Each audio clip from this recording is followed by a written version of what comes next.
સુરત જિલ્લાના ઓલપાડ તાલુકાના સાયણ ગામની સીમમાં આવેલા બાલાજી એસ્ટેટ સ્થિત કૈલાશ સિન્થેટિક નામની યાન બનાવતી કંપનીમાં આજે વહેલી સવારે 7 વાગ્યાના અરસામાં આગ લાગી હતી.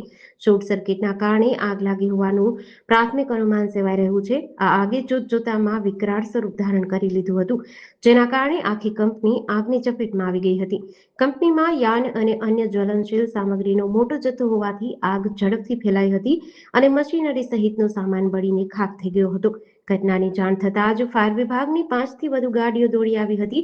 ફાયર ફાઈટરોએ પાણીનો મારો અને ફોમનો સતત મારો ચલાવી ભારે જહેમત બાદ અંદાજે 4 કલાકમાં આગ પર કાબુ મેળવ્યો હતો.